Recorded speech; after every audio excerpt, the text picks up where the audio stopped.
Hi hello ಎಲ್ಲರಿಗೂ ನಮಸ್ಕಾರ. Welcome back to my YouTube channel.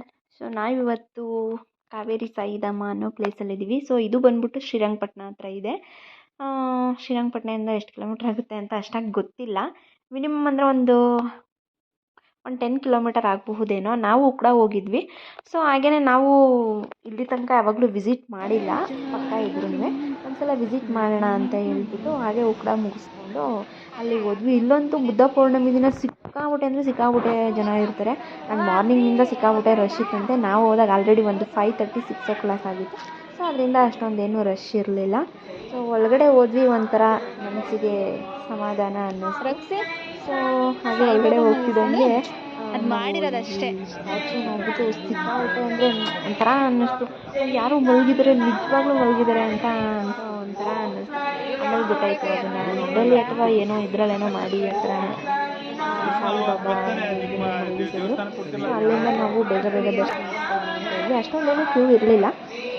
But ಏನೋ ಒಂಥರ ನೀವು ಒಂದ್ಸಲ ವಿಸಿಟ್ ಮಾಡಿ, ಒಳ್ಳೆಯ ಒಂದು ಪಾಸಿಟಿವ್ ಎನರ್ಜಿ ಸಿಗುತ್ತೆ. ಸೊ ಒಳ್ಳೆ ಪೀಸ್ಫುಲ್ ಪ್ಲೇಸ್. ಮತ್ತು ಇದು ಸಿಕ್ಕಾಪಟ್ಟೆ ಚೆನ್ನಾಗಿತ್ತು, ಮನಸ್ಸಿಗೆ ಒಂಥರ ನೆಮ್ಮದಿ ಅಂತ ಅನ್ನಿಸ್ತು. ನಾವು ಫಸ್ಟ್ ಟೈಮ್ ವಿಸಿಟ್ ಮಾಡಿದ್ದು. ಸೊ ಇಲ್ಲಿ ಒಳಗಡೆ ಎಲ್ಲ ಭಜನೆ ಎಲ್ಲ ಮಾಡ್ತಾಯಿದ್ರು. ಅಷ್ಟೊಂದೇನು ರಶ್ ಇರಲಿಲ್ಲ. ಸ್ವಲ್ಪ ಒಂದು ಲೈನ್ ಕ್ಯೂ ಇತ್ತು ಅಷ್ಟೇ. ಬೇಗ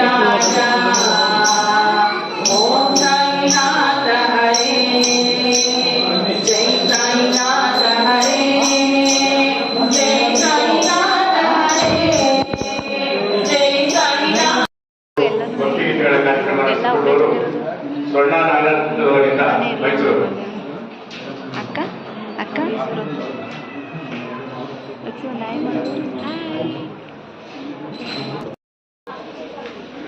ನನ್ನ ಚಾನಲ್ ಬಗ್ಸಿ ಅಂತ ಇರ್ತಾ ಇತ್ತು. ವಿಡಿಯೋ ಮಾಡ್ತಿದ್ದೀರಾ? ಒಂದು ಫೋಟೋ ಒಂದು video.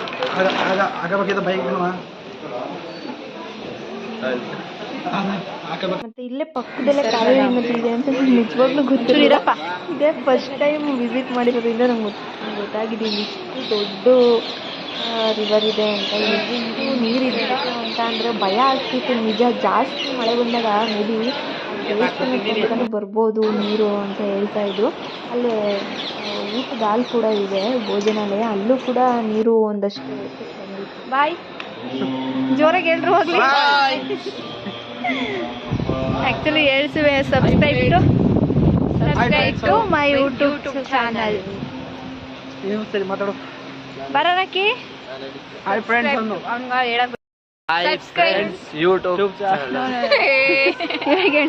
subscribe to my YouTube channel and bye.